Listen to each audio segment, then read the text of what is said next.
नमस्कार, मैं हेम झा।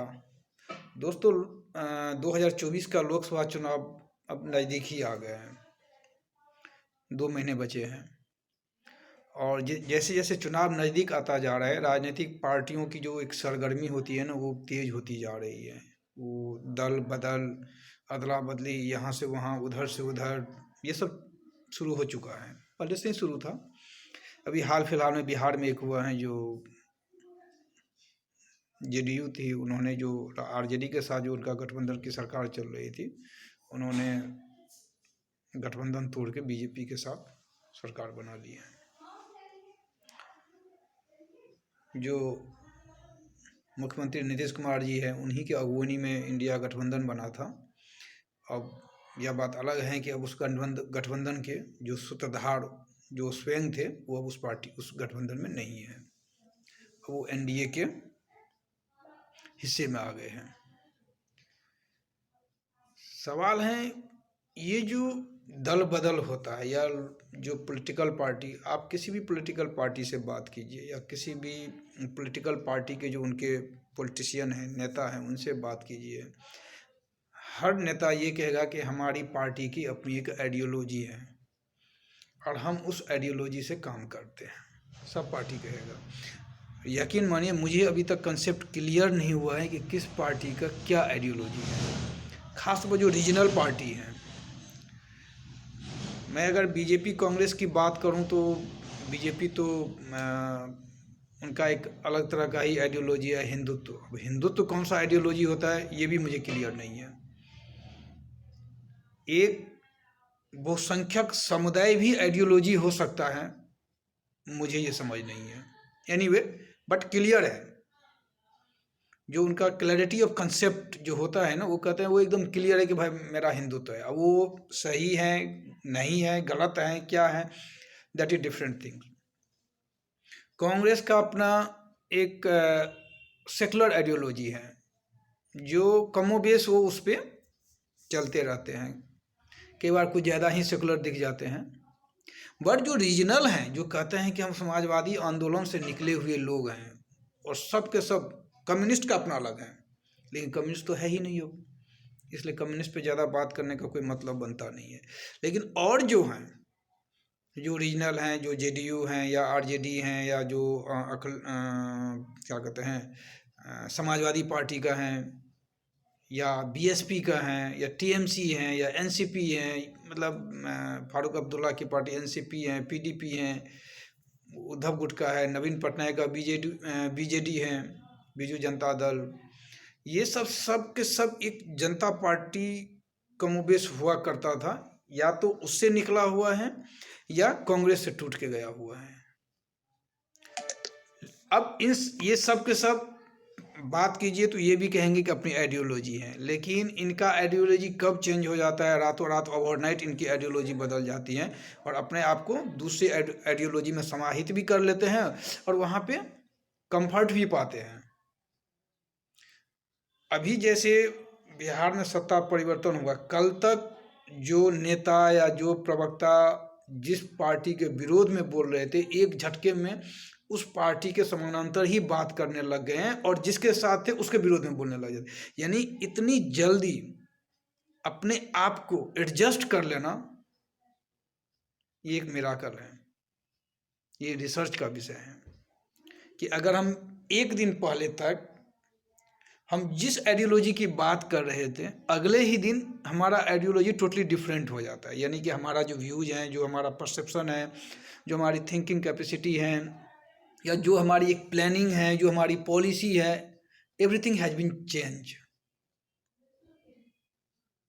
और ये ओवरनाइट होता है, और बड़े मतलब कंफर्टेबली मैं जो देखता हूँ तो रियली आई बिकम सरप्राइज कि ये कैसे हो जाता है। ये लोग कोई इतनी जल्दी अपने आप को कैसे एडजस्ट कर लेते हैं। बात करिए तो फिर वही, और बड़े ठसक के साथ बात करेंगे, थोड़ा सा भी मलाल नहीं होता है कि हाँ सही में कल तक मैं ये बातें कर रहा था, मतलब ना, थोड़ा सा भी मलाल नहीं है, बहुत कंफर्टेबली बात करते हैं। तो मैंने सोचा कि क्या ये जो राजनीतिक लोग हैं, जितने भी पार्टी के पॉलिटिशियन हैं और बड़े बड़े ओहदे वाले जो मंत्री मिनिस्टर या तो अभी हैं वर्तमान में या रह चुके हैं या जो भी हैं, एक पद मिला हुआ है पार्टी में भी, ये सब इस तरह की जो एक कला है, आर्ट है, वो कैसे ले आए हैं अपने आप में? ये वाकई में उनकी आर्ट है या हम लोगों की एक कमजोरी है, जो इस देश की मीडिया है या इस देश की जो जनता है, जिनको उसके बारे में ये सवाल पूछनी चाहिए कि आपका आइडियोलॉजी ये रातों रात कैसे बदल जाता है? जब आपका कोई आइडियोलॉजी ही नहीं है तो मैं आप पे कैसे भरोसा करूं और मैं आपको क्यों वोट दूं? नहीं, क्योंकि हर पार्टी का या हर नेता का अपना एक कोर वोटर है, चाहे वो जाति के लेवल पे हो, धर्म के लेवल पे हो या जो जैसे भी हो, सबका अपना कुछ ना कुछ 10% 15% सबका अपना है।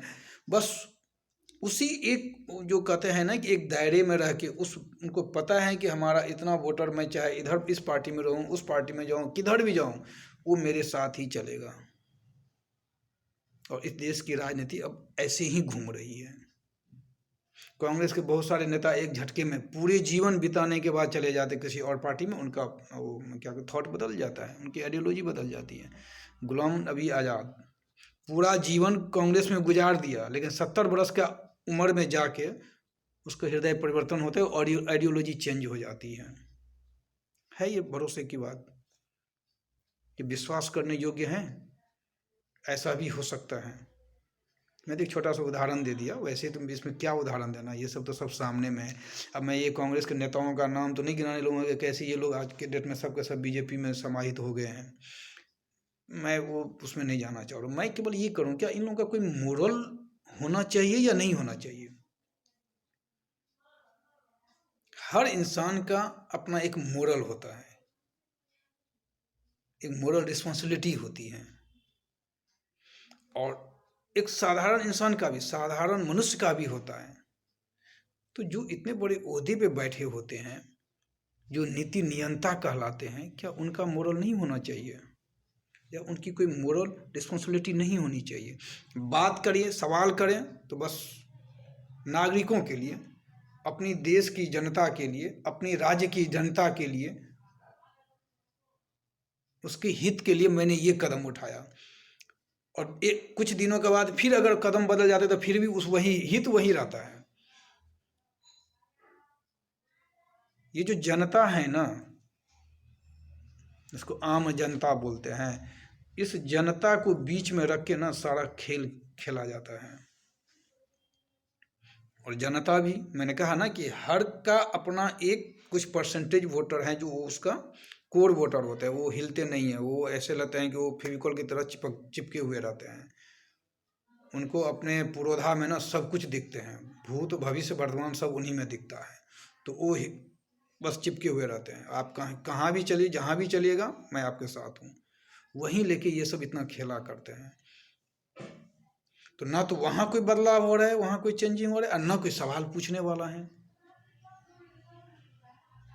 आज के समय में तो सवाल भी कोई नहीं पूछ रहा है। मैं केवल एक ही जगह की बात नहीं कर रहा हूँ, ये जो हर पॉलिटिकल पार्टी में, इससे कोई अछूता नहीं है।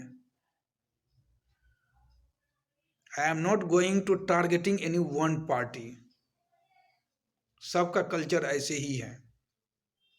हम लोग भी अब बहुत सारी जो राजनीतिक जो एक कहानियां हैं ना, बहुत देखे हैं, सुने हैं, कुछ पढ़े भी हैं, तो इसमें कोई अछूता नहीं है। नॉट ए सिंगल पार्टी, सबका कल्चर एक ही जैसा है, सारे नेताओं का भी कल्चर एक ही जैसा है। हित किसका? तो देश का। हित किसका? तो अपने राज्य का, अपनी जनता का। क्योंकि जनता को तो दुखी नहीं कर सकते हैं,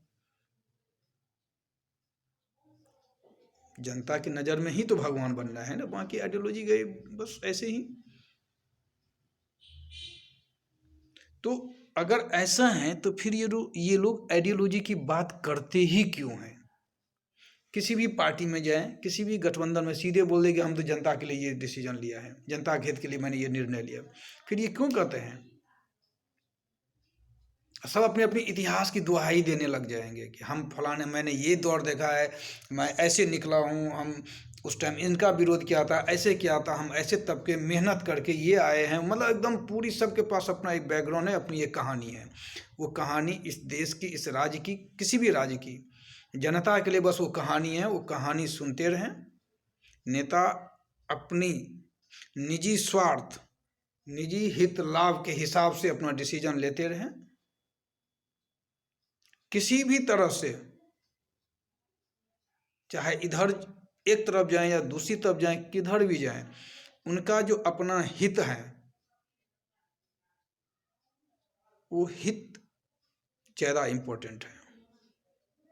जनता जनता ही रहेगी, मूक दर्शक। इसलिए समय आ गया है एक जो राजनीतिक पुनर्जागरण का। जैसे बहुत पहले यूरोप में एक रेनेसांस हुआ था, ये 14वीं 15वीं शताब्दी की बात है। वैसा ही यहाँ पे पॉलिटिकल रेनेसांस की ज़रूरत है, और वो रेनेसांस ऐसे नहीं होगा, वो जनता के द्वारा ही होगा। नहीं तो फिर तो जो चल रहा है चलने दीजिए। धन्यवाद।